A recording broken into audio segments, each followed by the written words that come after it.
நம்ம இந்த குரு பயிற்சி 12 ராசிக்கும் பார்த்துட்டு இருக்கிறோம். இன்னைக்கு மீன ராசிக்கு தான் பார்க்க போறோம். கடைசி ராசி.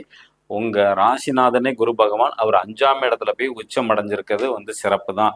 உங்க ராசியையும் பார்க்குறாங்க, ராசிக்கு 11ஆம் இடத்தையும் பார்க்குறாங்க, ராசிக்கு 9ஆம் இடத்தையும் வந்து குரு பார்க்கறனால இந்த குரு பயிற்சி நல்ல ராஜயோகம் மீன ராசிக்கு வந்து உண்டு. வளர்ச்சி பாதை நிச்சயமாக இவங்களுக்கு வந்து நடக்கும்.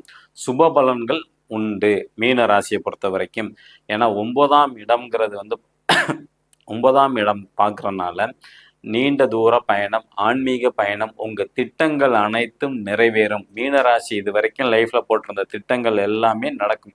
என்ன சார் எங்களுக்கு 7 நாட்டு சனி பகவான் நடந்துகிட்டு இருக்கு, நீங்க இப்படி சொல்றீங்களே அப்படின்னு வந்து என்ன வேண்டாம்.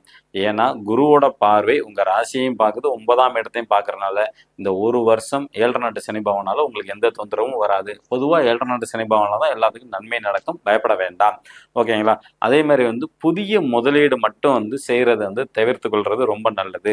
அதே மாதிரி உங்களோட குழந்தை 5ஆம் இடம்ங்கிறது குழந்தையை குறிக்கும். குழந்தைக்கு வந்து அதிகப்படியான செலவு செய்யக்கூடிய சூழ்நிலைகள் வரும். படிப்புக்காண்டி ஒரு எம்பிபிஎஸ் சீட்டு வாங்கணும் அப்படிங்கிறதுக்காண்டி பணம் அதிகமாக முதலீடு செஞ்சக்கூடாது.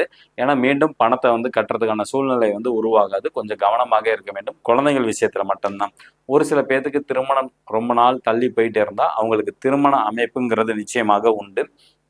அதே மாதிரி பிஹெச்டி பண்ணுறவங்க அவங்களோட பேப்பர்ஸ் எல்லாமே இந்த தடவை வந்து கிளியர் பண்ணிடுவாங்க. வெளிநாட்டு யோகமும் நிச்சயமாக உண்டு.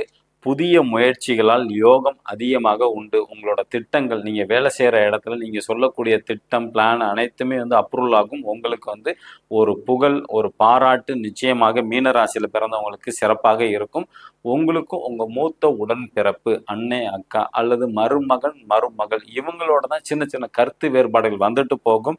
அதனால் ஒன்றும் பெரிய லெவலில் தொந்தரவு வந்து இருக்காது. ஓகேங்களா? இப்போ நீங்கள் மீன ராசிக்கு வந்து பரிகாரம் அப்படி நீங்கள் வந்து எடுத்துக்கிட்டிங்கன்னா, ஏழை எளிய மக்களுக்கு தள்ளு வண்டி வாங்கி கொடுக்கறது ரொம்ப சிறப்பு. உங்களோட பொருளாதாரத்தை பொறுத்து அல்லது தள்ளு வண்டியில் வியாபாரம் பண்ணுறவங்களுக்கு ஒரு தராசு தட்டு எடுத்து கொடுக்கலாம். அந்த தராசு கல் வாங்கி கொடுக்கலாம். அல்லது அந்த அவங்களுக்கு வந்து ஒரு சின்ன ஒரு நைட்டு வந்து ஒரு பேட்டரியில் இயங்கக்கூடிய ஒரு லைட்டு வந்து வாங்கி கொடுக்கலாம்.